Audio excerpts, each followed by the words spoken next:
ಸಂದೇಶದ ಪೀಠಿಕೆ ನಮ್ಮಲ್ಲಿರುವಂತಹ ಬೆಳಕು ಅಂದರೆ ದೇವರು ಕೊಟ್ಟಂತಹ ಅಭಿಷೇಕವನ್ನು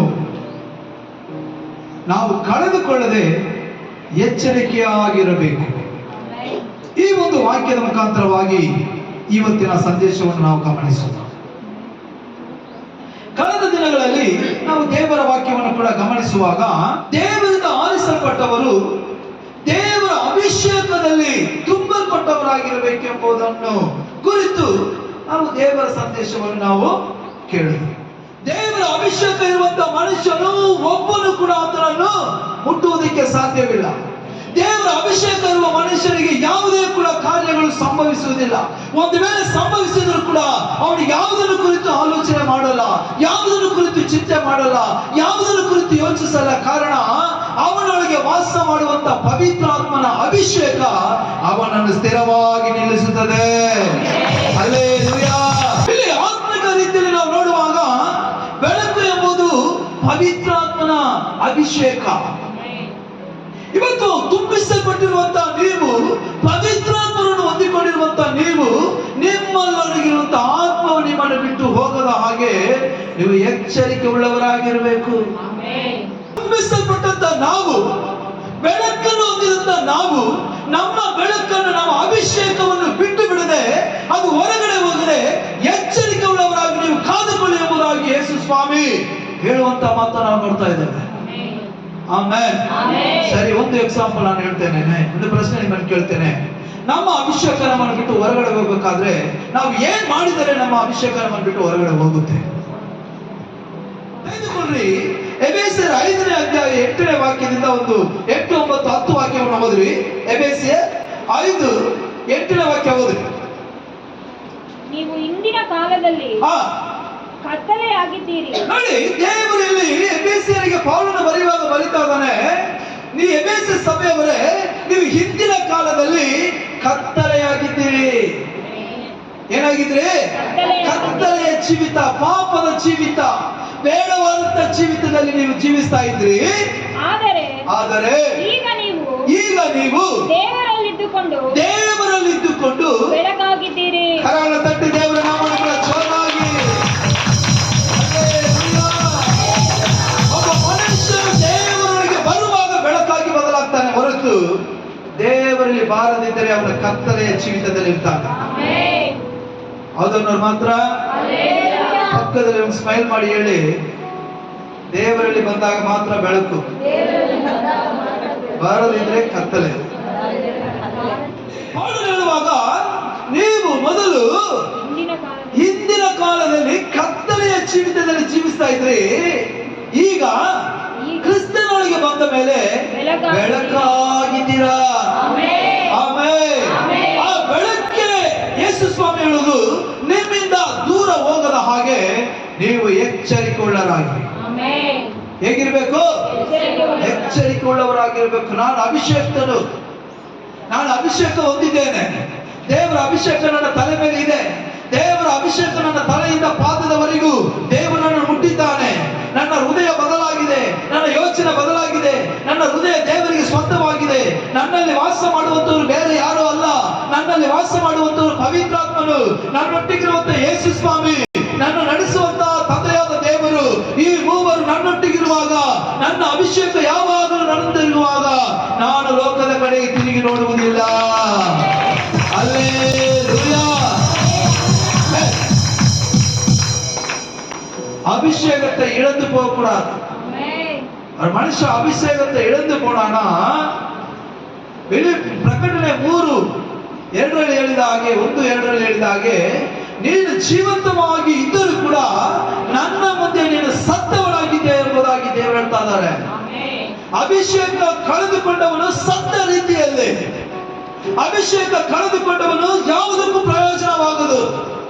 ನೋಡಿ, ಉಪ್ಪು ರುಚಿಯಾಗಿದೆ, ಅದು ರುಚಿಯನ್ನು ಕಳೆದುಕೊಂಡರೆ ಯೇಸು ಸ್ವಾಮಿ ಹೇಳುವಂತ ಮಾತು, ಅದು ರಸ್ತೆಯಲ್ಲಿ ಹಾಕಲ್ಪಟ್ಟು ಅನೇಕರಿಂದ ತುಳಿಯಲ್ಪಡುವುದಾಗಿ ಕಾಣಲ್ಪಡುತ್ತದೆ. ಎಚ್ಚರಿಕೆ ಅರ್ಥ ಆಯ್ತು? ನೀವೆಲ್ಲ ಯಾರಾಗಿದ್ದೀರಾ? ಉಪ್ಪು ಬೆಳಕಾಗಿದ್ದೀರಾ. ಪಾಪ ಮಾಡುವಾಗ ದೇವರು ನಮ್ಮನ್ನು ಬಿಟ್ಟು ದೂರ ಹೋಗ್ತಾನೆ. ಪಾಪ ಪಾಪದ ಕಾರ್ಯಗಳು ನಮ್ಮಲ್ಲಿ ಇರುವುದೇ ಆದ್ರೆ ಕ್ಷಣ ಮಾತ್ರದಲ್ಲಿ ದೇವರ ಸಮ್ಮುಖದಲ್ಲಿ ಮೊಣಕಾಲೂರಿ ಕರ್ತನ ಮುಂದೆ ನೀವು ಮೊಣಕಾಲೂರಿ ಕೇಳಿ, ದೇವರೇ ನಾನು ಮಾಡಿದಂತ ಪಾಪವನ್ನು ಕ್ಷಮಿಸಿ ಎಂಬುದಾಗಿ ಕೇಳುವಾಗ ಕರ್ತನು ಕ್ಷಣ ಮಾತ್ರದಲ್ಲಿ ನಮ್ಮ ಪಾಪಗಳನ್ನು ಕ್ಷಮಿಸಲು ಆತನು ಶಕ್ತನಾಗಿರುವಂತಹ ದೇವರು. ಹಲ್ಲೆಲೂಯಾ. ಕೆಳಗಡೆ ವಾಕ್ಯ ಓದೋಣ. ಯಾರು ದೀಪವನ್ನು ಹಚ್ಚಿ ಮರೆಯಲ್ಲಾಗಲಿ ಕೊಳಗದಲ್ಲಾಗಲಿ ಇಡುವುದಿಲ್ಲ, ಮನೆಯೊಳಕ್ಕೆ ಬರುವವರಿಗೆ ಬೆಳಕು ಕಾಣಿಸುವಂತೆ ಆ ದೀಪವನ್ನು ದೀಪಸ್ತಂಭದ ಮೇಲೆ ಇಡುತ್ತಾರೆ. ನೋಡಿ, ಬೆಳಕನ್ನು ನಾವು ಹಚ್ಚಿ ಅದು ಮುಚ್ಚಿ ಕತ್ತಲೆಯಾಗುವ ರೀತಿಯಲ್ಲಿ ಯಾರು ಕೂಡ ಮನೆಯಲ್ಲಿ ಇಡಲ್ಲ. ಒಳಗಡೆ ಬರುವವರಿಗೆ ಅದು ಬೆಳಕಾಗಿರಲಿ ಎಂಬುದಾಗಿ ನಾವು ಅದನ್ನು ಏನ್ ಮಾಡ್ತೇವೆ, ದೀಪಸ್ತಂಭದ ಮೇಲೆ ಅದನ್ನು ಇಡ್ತೇವೆ, ಮನೆಯೊಳಗೆ ಬೆಳಕು ಬರಲಿ ಎಂಬುದಾಗಿ. ಇವತ್ತು ಲೋಕದಲ್ಲಿ ಕರ್ತನು ನಮ್ಮನ್ನು ಆರಿಸಿಕೊಂಡು ತನ್ನ ಅಭಿಷೇಕವನ್ನು ತನ್ನ ಬೆಳಕನ್ನು ಕೊಟ್ಟಿದ್ದಾನೆ ಎಂಬುದಾಗಿ ಹೇಳುವುದಾದರೆ, ನಾವು ಅದನ್ನು ಇಟ್ಟುಕೊಂಡು ಎಲ್ಲೋ ಮೂಲೆಯಲ್ಲಿ ಔತುಕೊಂಡು ಅವರ ಅಭಿಷೇಕವನ್ನು ಹೊಂದಿದವರಾಗಿ ಅವರ ಬೆಳಕನ್ನು ಹೊಂದಿದವರಾಗಿ ಎಲ್ಲೋ ಒಂದು ಮೂಲೆಯಲ್ಲಿ ನೀವು ಕುಳಿತುಕೊಳ್ಳಿ ಎಂಬುದಕ್ಕಾಗಿ ದೇವರು ನಮ್ಮನ್ನು ಕರೆದು ಅಭಿಷೇಕ ಮಾಡಿಲ್ಲ. ಲೋಕದ ಜನರಿಗೆ ನಾವು ಬೆಳಕಾಗಲು ಕರ್ತನು ನಮ್ಮನ್ನು ಅಭಿಷೇಕ ಮಾಡಿ. ದೇವರ ವಾಕ್ಯ ಹೇಳ್ತದೆ, ದೃಷ್ಟಿಸಿ ನೋಡಿದ ಮುಖಗಳು ಯಾವಾಗಲೂ ಪ್ರಕಾಶಮಯವಾಗಿರ್ಬೇಕು, ಅದಕ್ಕೆ ನನ್ನ ಬೆಳಕನ್ನು ನಿನಗೆ ಕೊಟ್ಟಿದ್ದೇನೆ. ಹಲ್ಲೆಲೂಯಾ. ಮೋಶೆ ದೇವರ ಬಳಿಯಲ್ಲಿ ಕೇಳ್ತಾ ಇದ್ದಾನೆ, ದೇವರೇ ಇಸ್ರಾಯೇಲ್ ಗುಡಾರದ ಮೇಲೆ ನಿನ್ನ ಪ್ರಸನ್ನತೆಯನ್ನು ಸುರಿಸಿ ಎಂಬುದಾಗಿ. ಆಗ ದೇವರು ಹೇಳ್ತಾ ಇದ್ದಾರೆ, ಇವತ್ತು ನೀನು ಹೋಗಿ ನಿನ್ನ ಜನರಿಗೆ ಹೇಳು, ನಿಮ್ಮನ್ನು ನೀವು ಪರಿಶುದ್ಧಪಡಿಸಿಕೊಳ್ಳಿರಿ, ನಾಳೆ ದಿನದಲ್ಲಿ ನಾನು ಬಂದು ನಿಮ್ಮ ಗುಡಾರಗಳ ಮೇಲೆ ನನ್ನ ಪ್ರಸನ್ನತೆಯನ್ನು ಸುರಿಸುವೆನು. ಅದಕ್ಕೆ ಮುಂಚಿತವಾಗಿ ಮೋಶೆ ನೀನು ನನ್ನೊಟ್ಟಿಗೆ ಮಾತನಾಡಲು ಬೆಟ್ಟದ ಮೇಲೆ ಬಾ ಎಂಬುದಾಗಿ ಕರೀತಾ ಇದ್ದಾರೆ ದೇವರು. ಹಲ್ಲೆಲೂಯಾ. ಈ ಮೋಶೆಯ ಕಾಗುಳ್ಳವನಾಗಿ ಆ ದೇವರನ್ನು ನೋಡಬೇಕೆಂಬುದಾಗಿ ಒಂದೇ ಖುಷಿಯಿಂದ ಬೆಟ್ಟದ ಮೇಲೆ ಕಾದಿದ್ದಾನೆ. ಯಾರು ನೋಡೋದಕ್ಕೆ? ದೇವರನ್ನು ನೋಡೋದಕ್ಕೆ. ಆದರೆ ಒಂದು ಕುಳಿತಿರುವಂತಹ ಸಮಯದಲ್ಲಿ ಒಂದು ಜೋರಾದಂತಹ ಒಂದು ಬಿರುಗಾಳಿ ರೀತಿಯಲ್ಲಿ ಒಂದು ಬೆಳಕು ಅವನ ಮುಂದೆ ಹಾದು ಹೋಗುತ್ತೆ. ಇದನ್ನು ನೋಡಿ ಮೋಶೆ ಭಯ ಪಡ್ತಾ ಇದ್ದಾನೆ. ದೇವರೇ ನೀವು ಎಲ್ಲಿದ್ದೀರಾ, ನಾನು ನೋಡ್ಬೇಕೆಂಬುದಾಗಿ ಕೇಳುವಾಗ ದೇವರು ಹೇಳ್ತಾ ಇದ್ದಾರೆ, ಮೋಶೆ ನೀನು ನನ್ನ ನೋಡುವುದೇ ಆದರೆ ನೀನು ಸತ್ತೋಗ್ಬಿಡ್ತೀಯ, ನನ್ನ ಬೆಳಕು ನಿನ್ನ ಮುಂದೆ ಬಂದಿದೆಯಲ್ಲ. ಹಲ್ಲೆಲೂಯಾ. ನೀನು ನನ್ನ ನೋಡುವುದಾದ್ರೆ ನೀನು ಸಾಯುವಿ. ಆದ್ರಿಂದ ನಾನು ಇವಾಗ ಬೆಳಕಾಗಿ ನನ್ನ ಮುಂದೆ ಬಂದಿದ್ದೇನೆ, ಇಸ್ರಾಯೇಲ್ ಗುಡಾರದ ಮೇಲೆ ನನ್ನ ಪ್ರಸನ್ನತೆಯನ್ನು ಸುರಿಸ್ತೇನೆ. ನಿನ್ನ ಕಣ್ಣು ದೇಹಕ್ಕೆ ದೀಪವಾಗಿದೆ, ನಿನ್ನ ಕಣ್ಣು ನೆಟ್ಟಗಿರುವಾಗ ಅದರಂತೆ ನಿನ್ನ ದೇಹವೆಲ್ಲ ಬೆಳಕಾಗಿರುವುದು. ಅಲ್ಲಿ ಹೇಳುವಾಗ ದೀಪವು ಮನೆಗೆ ಬೆಳಕಾಗಿರುತ್ತೆ. ಕೆಳಗಡೆ ಯೇಸು ಹೇಳ್ತಾ ಇದ್ದಾರೆ, ನಿನ್ನ ಕಣ್ಣು. ಒಬ್ಬ ಮನುಷ್ಯನ ಪಾಪದಲ್ಲಿ ಬೀಳುವುದಕ್ಕೆ ಮೊದಲನೇ ಅಂಗ ಅಂದ್ರೆ ಮೊದಲನೇ ಪಾಪವನ್ನು ಸೃಷ್ಟಿ ಮಾಡುವುದು ಕಣ್ಣು, ಪಾಪವನ್ನು ರೂಪಿಸುವುದು ಕಣ್ಣು. ಹಲ್ಲೆಲೂಯಾ. ಸುಮ್ಮನೆ ಬಡಬಡ ಅಂತ ಕಣ್ಣು ಹೊಡೆದ್ಬಿಟ್ಟು ಪಾಪದವನ್ನ ಬಿಟ್ಬಿಟ್ಟು ಹೋಗಿ ಒಳಗಡೆ ಮುಚ್ಕೊಂಡ್ಬರ್ತದೆ. ಒದ್ದಾಡೋದು ಯಾವುದು? ಶರೀರ. ನಾಳಿಗೆ ಇದೆ ಅಂತ ಬಡಬಣ್ಣ ಮಾತಾಡ್ತು ಹೋಗಿ ಒಳಗಡೆ ಮುಚ್ಕೊಂಡ್ಬಿಡ್ತದೆ. ಅದು ಏಟ್ ತಿನ್ನೋದು ಯಾವುದು? 2ನೇ ಅಧ್ಯಾಯ 9ನೇ ವಾಕ್ಯ ಓದ್ರಿ. ಆದಿಕಾಂಡ 2:9. ನೋಟಕ್ಕೆ ರಮ್ಯವಾಗಿಯೂ, ನೋಡ್ರಿ, ಯೆಹೋವ ದೇವರು ನೋಡುವುದಕ್ಕೆ ತುಂಬಾ ರಮ್ಯವಾಗಿಯೂ ಊಟಕ್ಕೆ ಅನುಕೂಲವಾಗಿಯೂ ಇರುವ ಎಲ್ಲಾ ತರದ ಮರಗಳನ್ನು ಆ ಭೂಮಿಯಲ್ಲಿ ಬೆಳೆಯ ಮಾಡಿದನು. ತಮಿಳು ನಾಡರ್ತದೆ ವಸನವಾಸಿ. பார்வைக்கு அழகு, புசிப்பதற்கு நலமுமான தோட்டத்தின் நடுவிலே அறியத்தக்க விருட்சத்தையும். ಚೆನ್ನಾಗಿ ಗಮನಿಸಿ, ನೀವು ಕಿವಿ ಕೊಡಬೇಕು. ಇಲ್ಲಿ ಒಂದು ಕಾರ್ಯ ಸಂಭವಿಸುತ್ತದೆ. ದೇವರು ಏದೆನ್ ತೋಟವನ್ನು ಬಹಳ ಸುಂದರವಾಗಿ ಕರ್ತನು ಸೃಷ್ಟಿ ಮಾಡಿದರು. ಆ ಏದೆನ್ ತೋಟದಲ್ಲಿ ದೇವರ ವಾಕ್ಯ ಇರ್ತದೆ, ದೇವರು ರಮ್ಯವಾಗಿ ಚೆನ್ನಾಗಿ ಇರುವಂತಹ ಒಂದು ಹಣ್ಣಿನ ಮರವನ್ನು, ಎಲ್ಲರೂ ಕೂಡ ತಿನ್ನುವುದಕ್ಕಾಗಿ ಉಪಯೋಗವಾಗುವಂತ ಒಂದು ಹಣ್ಣಿನ ಮರವನ್ನು ದೇವರು ಏನ್ ಮಾಡಿದ್ರು, ಏದೇನ್ ತೋಟದ ಸೈಡ್ ಅಲ್ಲಿ ಅಲ್ಲ, ಮಧ್ಯದಲ್ಲಿ ದೇವರು ಆ ಹಣ್ಣನ್ನು ಕರ್ತನು ಸೃಷ್ಟಿ ಮಾಡಿದರು.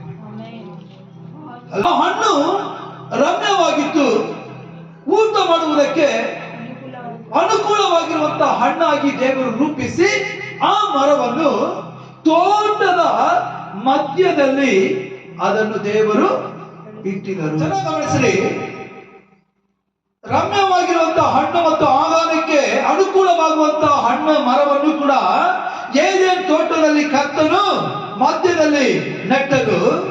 ಒಳ್ಳೆಯದು ಕೆಟ್ಟದ್ದು ಪಾಪವನ್ನು ತಿಳಿಸಿಕೊಡುವಂತಹ ಹಣ್ಣನ್ನು ಕೂಡ ದೇವರು ಅದೇ ತೋಟದಲ್ಲಿ ಕರ್ತನು ಅದೇ ಒಳ್ಳೆಯ ಮರದ ಪಕ್ಕದಲ್ಲಿ ಆತನು ಅದನ್ನು ಇಟ್ಟನು. Hallelujah, hallelujah. ಈಗ ಎರಡು ಮರವು ತೋಟದೊಳಗಿದೆ, ಎರಡು ಮರವು ಒಂದೇ ಕಡೆ ಇದೆ. ಒಂದು ಆಹಾರಕ್ಕೆ ಅನುಕೂಲವಾಗುವಂತ ರಮ್ಯವಾದಂತಹ ಹಣ್ಣು, ಇನ್ನೊಂದು ಪಾಪವನ್ನು ಅಥವಾ ಒಳ್ಳೆಯದನ್ನು ಕೆಟ್ಟದ್ದನ್ನು ತಿಳಿಸುವಂತ ಮರವೂ ಕೂಡ ವೃಕ್ಷವೂ ಕೂಡ ಅದೇ ತೋಟದಲ್ಲಿ ದೇವರಿಟ್ಟಿದ್ದಾನೆ. ಎರಡೂ ಸೃಷ್ಟಿ ಮಾಡಿದ ಹಣ್ಣು ರಮ್ಯವಾಗಿದೆ ಎಂಬುದಾಗಿ ದೇವರು ಹೇಳ್ತಾ ಇದ್ದಾರೆ. ಆದ್ರೆ ಅಲ್ಲಿ ಅವ್ವಳು ಪಾಪವನ್ನು ತಿಳಿಸುವಂತ, ಪಾಪಕ್ಕೆ ಬೀಳಿಸುವಂತ ಹಣ್ಣನ್ನು ಕುರಿತು ಅವಳು ಹೇಳ್ತಾ ಇದ್ದಾರೆ. ನೋಡುವುದಕ್ಕೆ ಆಗ ಸ್ತ್ರೀಯು ಈ ಮರದ ಹಣ್ಣು ತಿನ್ನುವುದಕ್ಕೂ ಉತ್ತಮವಾಗಿಯೂ ನೋಡುವುದಕ್ಕೆ ರಮ್ಯವಾಗಿಯೂ ಇದೆ ಎಂಬುದಾಗಿ ಅದನ್ನು ಅವಳು ಕಿತ್ತು ತಿಂದಳು. ಅರ್ಥ ಆಗ್ತಾ ಇದೆಯಾ? ಈಗ ಒಳ್ಳೆಯ ಮರ ದೇವರ ಕಣ್ಣಿಗೆ ರಮ್ಯವಾಗಿತ್ತು, ಪಾಪವನ್ನು ತಿಳಿಸುವಂತ, ಪಾಪದಲ್ಲಿ ಬೀಳಿಸುವಂತ ಮರದ ಹಣ್ಣು ಆ ಅವ್ವಳಿಗೆ ರಮ್ಯವಾಗಿತ್ತು. ಕಾರಣ ಸತ್ಯ ದೇವರ ಒಳಗಿರುವ ಕಾರಣ, ಬೆಳಕಿನ ದೇವರ ಒಳಗಿರುವ ಕಾರಣ, ಜೀವವುಳ್ಳ ದೇವರ ಒಳಗಿರುವ ಕಾರಣ ನಾವು ಬೆಳಕಲ್ಲಿ ಇದ್ದೇವೆ ಹೊರತು ಕತ್ತಲೆಯಲ್ಲಿ ನಡೆಯುವಂತವರಲ್ಲ. ಹಲ್ಲೆಲೂಯಾ. ಕತ್ತಲೆ ಎಂಬುದು ಪಾಪ, ಬೆಳಕು ಎಂಬುದು ಅಭಿಷೇಕ. ಪಾಪದಲ್ಲಿ ನಾವು ಬೆಳೆಯುವಂತವರಲ್ಲ, ಅಭಿಷೇಕದಲ್ಲಿ ದೇವರಂತೆ ಬೆಳೆಯುವಂತಹ. ಆದ್ರಿಂದ ದೇವರು ಹೇಳಿದ ಮಾತು, ನಿಮ್ಮಲ್ಲಿರುವಂತಹ ಬೆಳಕು ಕತ್ತಲೆಯಾಗದ ರೀತಿಯಲ್ಲಿ ಎಚ್ಚರಿಕೆಯಾಗಿರಿ.